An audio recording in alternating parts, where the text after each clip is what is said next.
எல்லாருக்கும் வணக்கம். நான் தனா சமையலேருந்து தனா பேசுகிறேன். இன்றைக்கி நம்ம ப்ரெட்டை வச்சு உப்புமா பண்ண போகிறோங்க. வாங்க எப்படி செய்யுதுன்னு பார்க்கலாம். நான் ஒரு பாக்கெட் ப்ரெட் எடுத்துருக்கேங்க. அதில் குட்டி குட்டியாக நறுக்கி வச்சுருக்கேன். இது ஓரமாக இருக்கட்டும். நான் ஒரு 2 முட்டை, நான் மீடியம் சைஸில் 2 வெங்காயம், ஒரு பச்சை மிளகாய், ஒரு 6 பல் பூண்டை தட்டி வச்சுருக்கேன். ஒரு 3 தக்காளி நறுக்கி வச்சுருக்கேங்க. வாங்க எப்படி செய்யுதுன்னு பார்க்கலாம். கடாய் வச்சுருக்கேங்க. ஒரு 4 டேபிள் ஸ்பூன் அளவுக்கு எண்ணெய் ஊற்றிருக்கேன். எண்ணெய் நல்லா காஞ்சிடுச்சு. ஒரு அரை டேபிள் ஸ்பூன் அளவுக்கு கடுகு போட்டுக்கோங்க. கடுகு நல்லா பொரியட்டும். கூடவே பச்சை மிளகாய், பூண்டு தட்டி வச்சுருக்கோம் பார்த்தீங்களா, அதையும் இதில் போட்டு நல்லா வதக்கிங்க. இது நல்லா வதங்கணுங்க. இப்போ மீடியம் சைஸில் வெங்காயம் நறுக்கி வச்சுருக்கேன் பார்த்தீங்களா, இப்போ அதே இது போட்டுக்கலாம். நம்ம ரவை உப்புமாக்கெலாம் நீல வாக்கில் போடுவோம். இதில் குட்டி குட்டியாக தாங்க போடணும். அப்போ தான் டேஸ்ட் நல்லாயிருக்கும். வெங்காயம் போட்டு நல்லா வதக்குங்க. இது ஒரு கண்ணாடி பதம் வர வரைக்கும் வதக்கினா போதும்.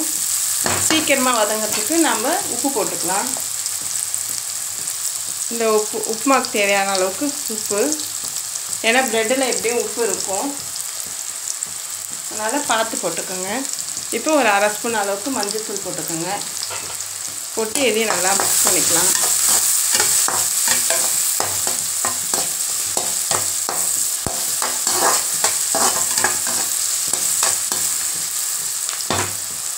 இப்போ தக்காளி போட்டுக்கோங்க.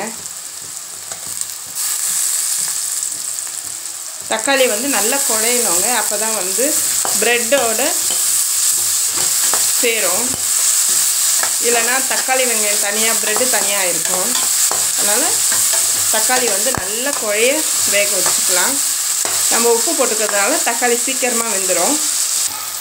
தக்காளி நல்லா வதங்கிடுச்சுங்க. இப்போ மிளகாத்தூள் போட்டுக்கலாம்.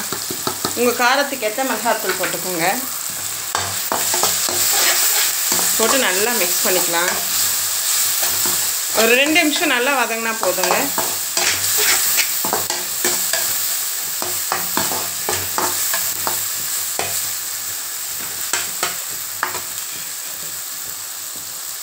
இப்போ 2 முட்டை உடச்சி முட்டை வச்சுருக்கேங்க. இப்போ அதில் ஊற்றிக்கலாம். நல்லா மிக்ஸ் பண்ணிக்கோங்க.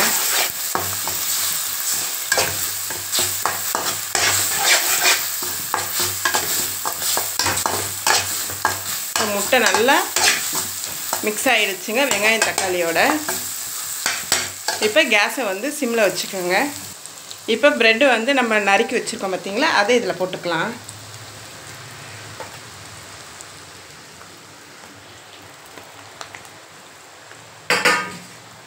போட்டு நல்லா மிக்ஸ் பண்ணிக்கோங்க. இந்த அளவுக்கு நல்லா மிக்ஸ் பண்ணணுங்க. இன்னும் 2 நிமிஷம் நல்லா வெந்துருச்சுன்னா நம்ம உப்புமா ரெடி ஆகிடும்.